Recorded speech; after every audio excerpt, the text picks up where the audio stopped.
ምስጋናን በሰማይና በምድር የመላ ቅዱስ ቅዱስ ቅዱስ ተብለ በላይ በአርያም በቅዱሳን መላእክት በታች በምድር በእኛ በሰው ልጆች የምትመሰገን ቅዱሰ ባህሪ ልዑለ ባህሪ አምላካችን እግዚአብሔር በምህረት ጠብቀ በጸጋ ጎብኝተ ለዚህ ታላቅ የበረከት የድህነት ዕለት ስላደረስከን ስምህ ለዘላለም የተመሰገነ ይሁን።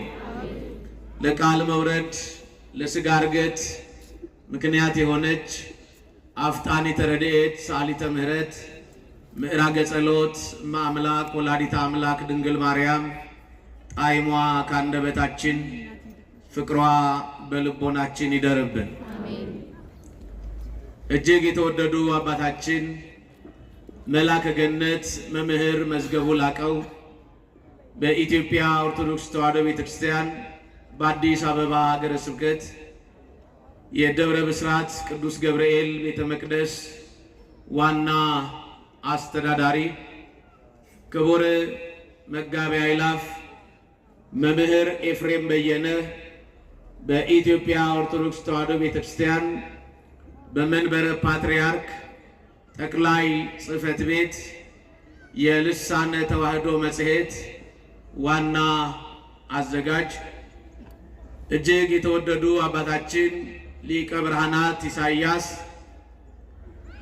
የለሚ ኩራ ክፍለ ከተማ ቤተ ክህነት የትምህርትና ስልጠና ክፍል ኃላፊ፣ ተወዳጁ መምህራችን ሊቀ ብርሃናት መዓዛ ተክለወልድ የዚህ ታላቅና ታሪካዊ ቤተ መቅደስ ዋና ጸሐፊ፣ ክቡር ሊቀ ስዩማን ዮሐንስ ገብረ ሚካኤል የደብረመዊ ቅዱስ ሚካኤል ካቴድራል ዋና ጸሐፊ፣ ሌሊቱን ሙሉ በስብሐተ እግዚአብሔር ካደሩ ሊቃውንት መካከል ከሰሜን አሜሪካ ከሚኒሶታ የመጡ ተወዳጁ ሊቀ ጠበብት መምህር መራዊ እንቅልፍ አጥታችሁ የምስጋና መስዋዕት ስትሰዉ ያደራችሁ እንደ መላእክት ድካም ገንዘባችሁ ያላደረጋችሁ የቤተ ክርስቲያን ጌጥ ስትትና ናፍቆት የሆናችሁ ውሉደ ያሬድ ሊቃውንት መምህራን፣ አበው ካህናት፣ የወንጌሉ አገልግሎት በአግባቡ እንዲሳለጥ ያለ ድካም የምታገለግሉ መምህራነ ወንጌል፣ የዚህ ታላቅ ቤተ መቅደስ ሁልጊዜ የምንሳሳላችሁ አገልግሎታችሁና መንፈሳዊ ተጋድሏችሁ ለቤተ ክርስቲያኒቱ ክብር የሆነ የዚህ ታላቅ ቤተ መቅደስ የሰንበት ትምህርት ቤት ወጣቶች የታላቁን መልአክ የቅዱስ ገብርኤልን ብስራት በዓል ለማክበር በቅዱሱ የተቀደሰውና በተወደደው የእግዚአብሔር ዙፋን ፊት የተሰበሰባችሁ ኦርቶዶክሳውያንና ኦርቶዶክሳውያት ወራዙትና ሕፃናት ሁላችሁ እንደምን አደራችሁ? እንደምን አደራችሁ? እንኳን ለታላቁ መልአክ ለቅዱስ ገብርኤል የብስራት ዕለት አደረሰን አደረሳችሁ። በጣም አጠር ላለ ደቂቃ መሰረታዊ የበዓሉን ሐሳብ ከኛ ሕይወት ጋር አያይዘን ነገረ ቅዱስ ገብርኤልን ከነገረ ድንግል ማርያም ጋር አዋህደን ለማየት እንሞክራለን። የትምህርታችን መነሻ ርዕስ የሉቃስ ወንጌል ምዕራፍ 1 ቁጥር 26 ላይ ያለው የእግዚአብሔር ቃል ነው። ወበሳድስ ወር ተፈነወ ገብርኤል መልአክ እምኀበ እግዚአብሔር፣ በስድስተኛው ወር ገብርኤል መልአክ ወደ ድንግል ማርያም ተላከ የሚል ይሆናል። ክብር ይግባው። የዓለም ውድቀት፣ የዓለም ሞት፣ የዓለም መከራ በመጀመሪያይቱ ሴት በሔዋን ምክንያት ወደ ዓለም መጣ። ከእግዚአብሔር ድምፅ ይልቅ የሰይጣን ድምፅ ወይም የፍጡር ድምፅ የናፈቀች ሔዋን አትብላ የተባለውን ዕፀ በለስ እንድንበላ የሰይጣንን ድምፅ ሰምታ ሞትን አመጣች። ሊቁ ቅዱስ ዮሐንስ አፈወርቅ እንዲህ ብሎ ገለጠ። ሔዋን የሰይጣንን ድምፅ ሰማች፣ የሞት ምክንያት የሆነ ቃየልን ወለደችው። ድንግል ማርያም የገብርኤልን ድምፅ ሰማች፣ የሕይወት ራስ ክርስቶስን ወለደችው አለ። ክብር ለእግዚአብሔር ይሁን። ይችላል እግዚአብሔር። ክርስቲያኖች በስድስተኛ ወር የሚለው ኤልሳቤጥ ቅዱስ ዮሐንስን ከጸነሰች ከ6 ወር በኋላ የእግዚአብሔር መልአክ ቅዱስ ገብርኤል ቅድመ ዓለም የነበረ ማዕከል ዓለም ያለ ዓለምን አሳልፎ የሚኖር ከአብ ከመንፈስ ቅዱስ ጋር በአንድነት የሚሰለስ የሚቀደሰውንና የሚመሰገነውን ጌታ እግዚአብሔር ወልድ ኢየሱስ ክርስቶስ በሉቃስ ወንጌል ቃል ተብሎ በዮሐንስ ወንጌል ቃል ተብሎ የተገለጠ ዮሐንስ ወንጌላዊ እንዲህ አለ። በመጀመሪያ ቃል ነበር፣ ቃልም በእግዚአብሔር ዘንድ ነበር፣ ያ ቃል እግዚአብሔር ነበር አለ። እውነት ነው።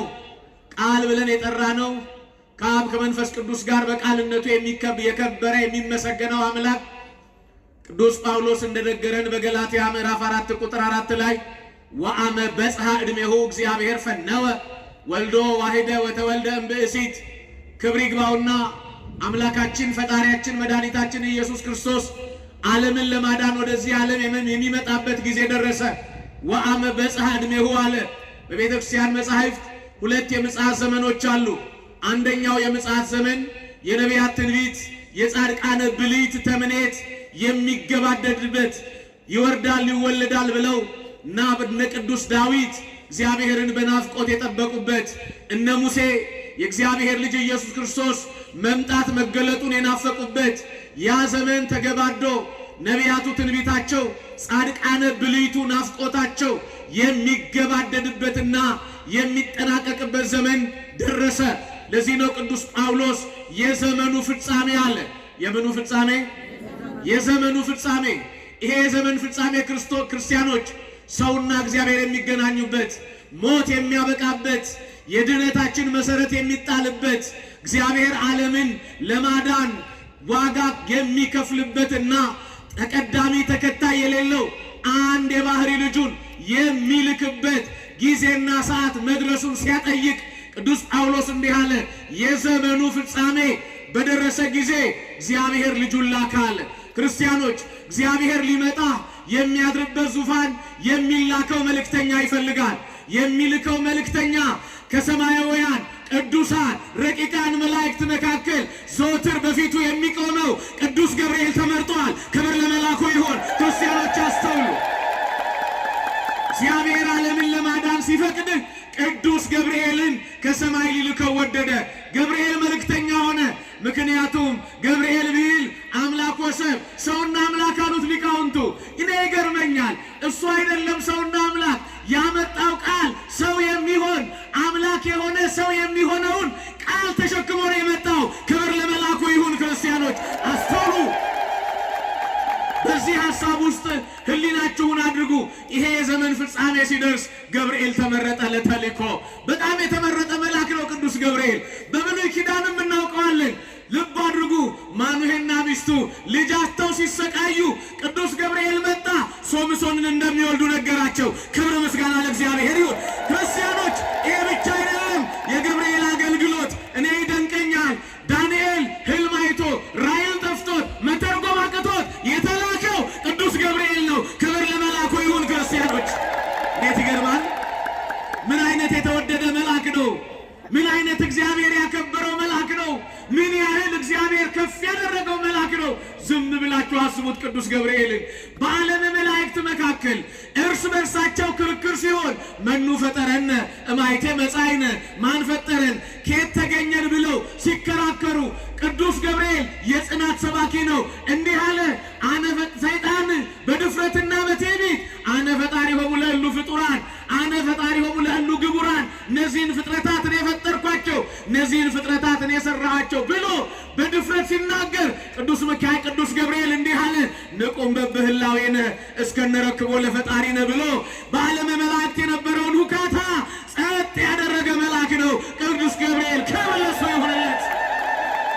ክርስቲያኖች ጨለማ የነገሰበትን ሞት ያሸነፈውን ጠላት የገዛውን የሰው ልጅ ረፍት ለመስጠት የተላከ መልአክ ነው ቅዱስ ገብርኤል።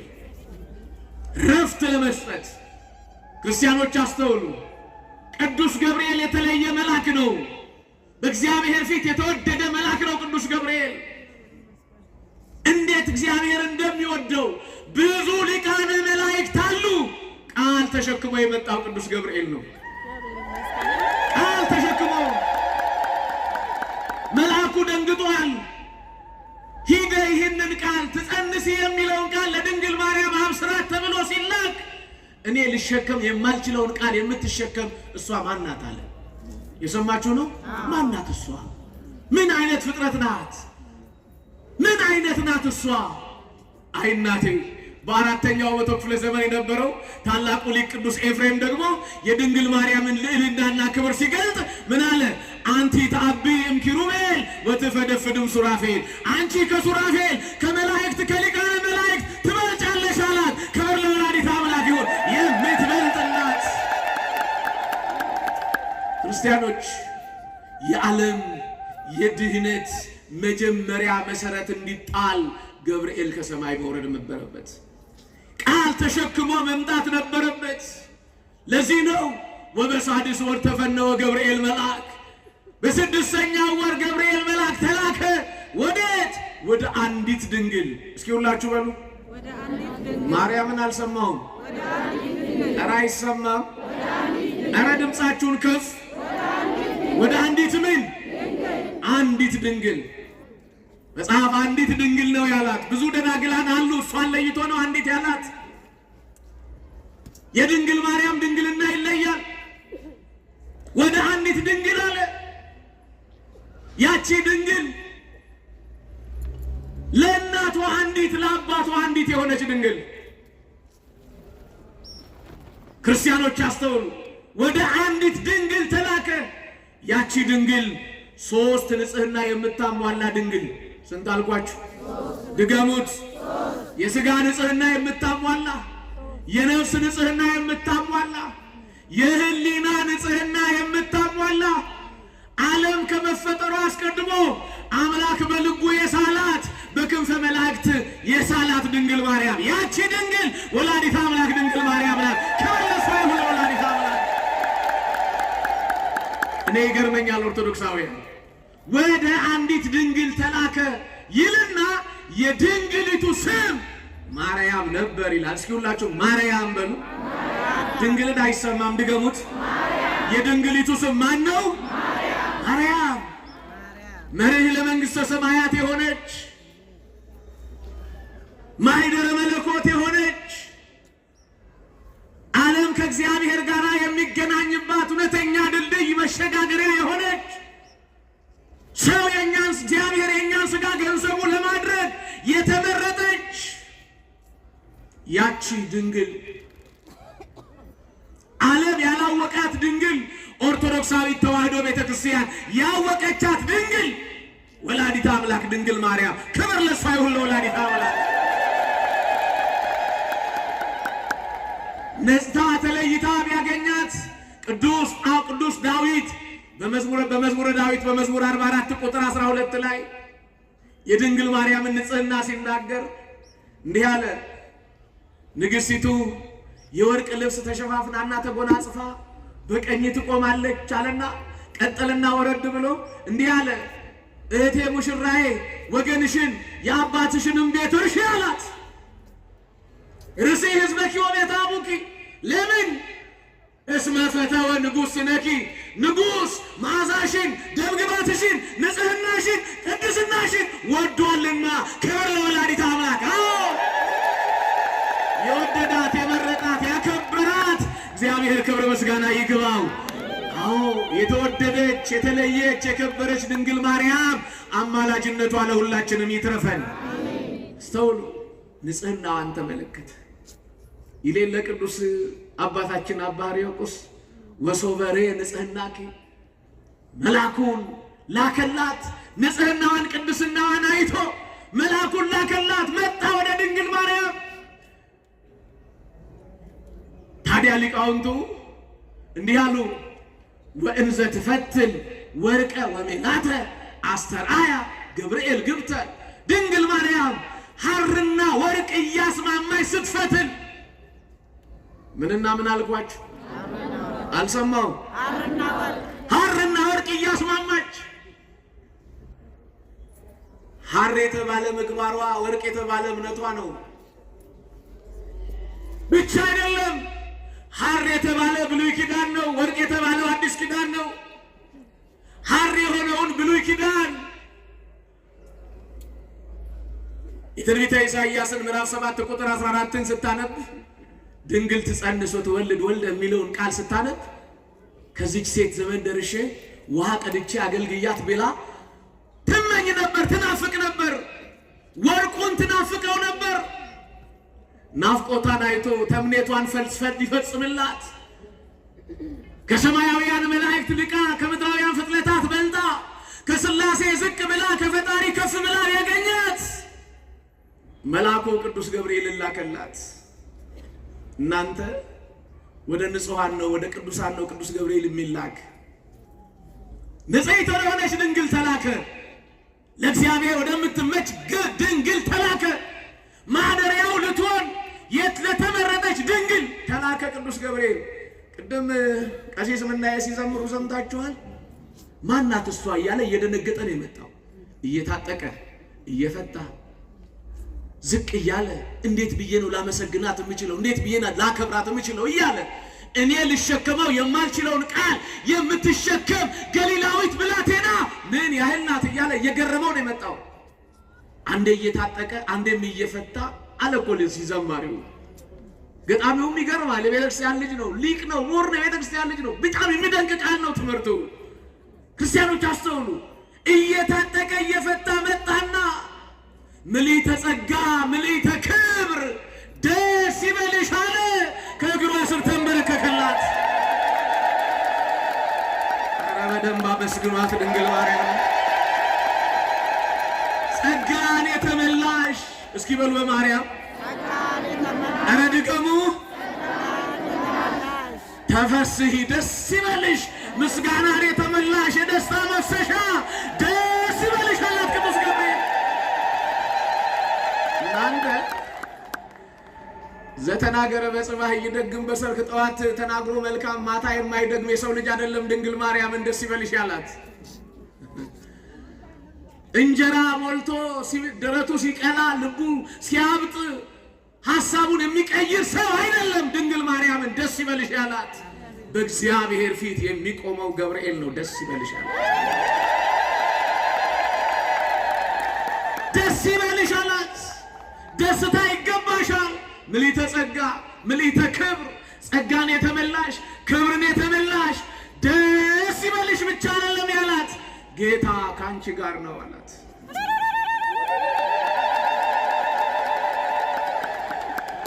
አስተውሉ።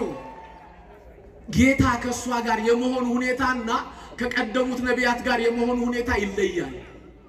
ከነ አብርሃም ጋር ነበር እኮ፣ ከነ ይስሐቅም ጋር ነበር፣ ከነ ኢሳይያስ ከነ ኤርምያስ ከነ ሕዝቅኤል ከነ ዳንኤልም ጋር እኮ ነበር። ከነሱ ጋር የነበረው በረድኤት ነው። ከሷ ጋር ግን በረድኤት የነበረው ጌታ በአካል ሊሆን ወሰነ። ክብር ለእሱ ለአምላካችን ወሰነ። ድንግል ማርያም በልሽ ጌታ ካንቺ ጋር ነው፣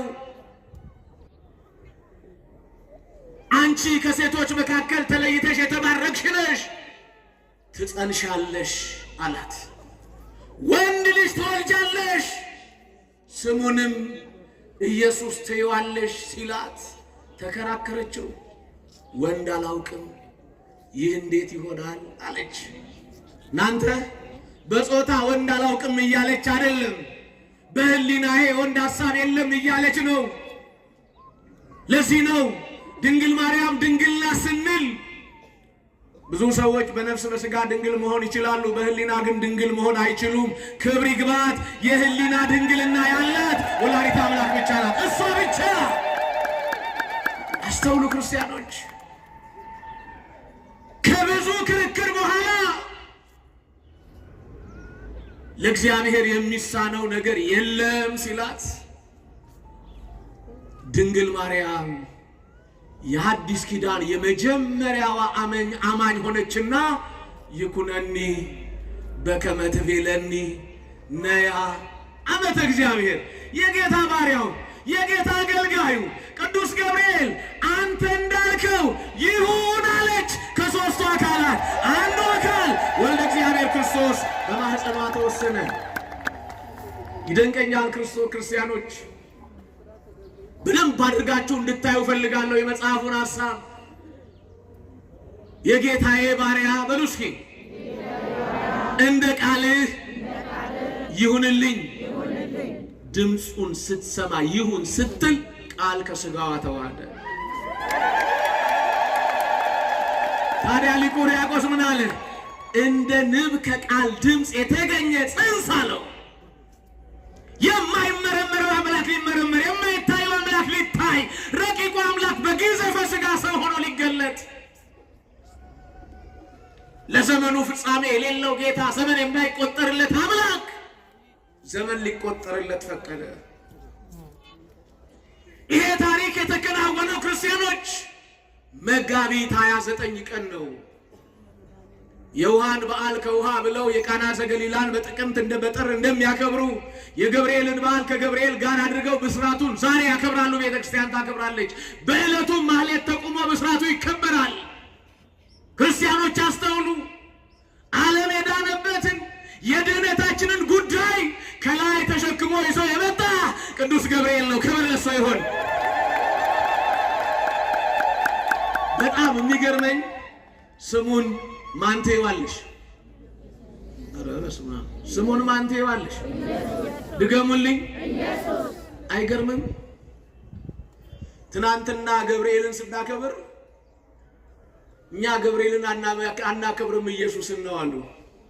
ኢየሱስን ያወቁት እነሱ መጽሐፍ ተጽፎላቸው ነው። እኛ ግን ኢየሱስን ያወቅነው ገብርኤል ሰብኮን ነው። ክብር ምስጋና ለእግዚአብሔር። ገብርኤል ሰብኮን ነው። ማን የሰበከን? ኧረ ንገሩኝ። መንገደኛው ኃላፊው ዘመንም ምሽረው ስርዓተ ማህበር የማያሻሽለው እድሜ ዘመኑ የሚቋጭ የሚገባደር ሰው አይደለም። የክርስቶስን የኢየሱስ ክርስቶስን ጌትነት አምላክነት የሰበከ ክብር ይግባው ታላቁ መልአክ ቅዱስ ገብርኤል ነው። ክብር ለእሱ ይሁን። ገብርኤልን ስታከብረው እኮ ኢየሱስ ብሎ ለዓለም ያስተዋወቀው ማን ነው? እሱ በቃ እናከብረዋለን፣ ከፍ እናደርገዋለን፣ እንወደዋለን። የሞታችን ታሪክ የኃጢአታችን ጉዳይ የተገባደደው ቃል ክርስቶስን ቃል ተሸክሞ መጥቶ ድንግል ማርያም ይሁን ስትል እናትዬ ሊቁ ቅዱስ ኤፍሬም አሐዱ ዘእምቅድስት ሥላሴ ርእዮ ቲትናነ አጽነነ ሰማየ ሰማያት መጻ ወሐደረ ውስተ ከርሰ ድንግል። ይደንቀኛል ቃሉ የቅዱስ ኤፍሬም። ነገረ ስጋዌ ነው። እናንተ ሰዓሊ ለነ ቅድስቱ ብቻ ነው ጸሎት ምእመናን። ሌላው ትምህርተ ተዋህዶ ነው። ነገረ ሃይማኖት ነው። መጣ ከሦስቱ አካላት አንዱ አለ። ርእዮ ቲትናነ መዋረዳችንን፣ በኃጢአት መውደቃችንን፣ በእግረ አጋንንት መጠቅጠቃችንን፣ በዲያብሎስ ሰንሰለት መታሰራችንን አይቶ አጽነነ ሰማየ ሰማያት ራሱን ከሰማየ ሰማያት ዘንበል አደረገ። ዘንበል ማድረግ ብቻ አይደለም አለ። መጻ ወሐደረ ውስተ ከርሰ ድንግል። ክብር ይግባው ከላይ ሳይጎል በታች ሳይታጣ መልአኩን ቃል ድንግል ማርያም ይሁን ብላ ስትቀበል ከሦስቱ አካላት አንዱ አካል በማኅፀኗ ተወሰነ። ክብር ምስጋና ለእግዚአብሔር። ታዲያ ክርስቲያኖች በመልአኩ እንደተነገረው ድንግል ማርያም ልጇን ስትወልድ ስሙን ማን አለችው? ድገሙልኝ። ኢየሱስ አለችው። ታዲያ እንዴት ነው ጎበዝ እናቱ ኢየሱስን አታውቀውም እናቱ አታስፈልገንም የሚባለው?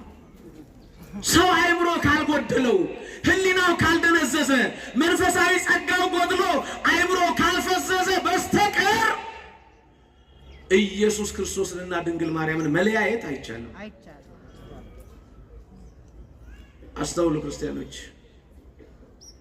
ማምላክ ወላዲተ አምላክ ድንግል ማርያም የገብርኤልን ቃል በትሕትና ተቀበለች። የዓለም መዳን መሰረት ቅዱስ ገብርኤል ከላይ ተሸክሞ መጣ። ድንግል ማርያም በትህትና ስትቀበል አምላክን ልትዋሃደው ስጋዋን ከስጋዋ ስጋ ከነፍሷ ነፍስ ነስቶ ፍጹም ሰው ሆኖ በተዋህዶ ሊገለጥ ፈቃዱ ሆነ። ይገርመኛል። እግዚአብሔር ከምድራውያን ፍጥረታት መካከል ድንግል ማርያምን ለተዋህዶ ቅዱስ ገብርኤልን ከሰማይ ደግሞ ለተልኮ መረጠ። ክብር ምስጋና ለእግዚአብሔር ይሁን። ለተልኮ የተመረጠው ቅዱስ ገብርኤል አማላጅነቱ ለሁላችንም ይትረፈን። ለተዋህዶ የተመረጠች ድንግል ማርያም የእናትነት ፍቅሯ አይለየን። ክርስቶስ ከሰማይ ወርዶ ስጋዋን ተዋህዶ ዓለምን አድኗልና የማዳኑ ጉዳይ፣ የማዳኑ ስልጣን፣ የማዳኑ ኃይል ለዘላለም ከኛ ጋር ይሁን። ያስተማረን የመከረን አምላክ ክብር ምስጋና ይግባው። በደንብ አድርጋችሁ አመስግኑ። በደንብ ሁላችሁ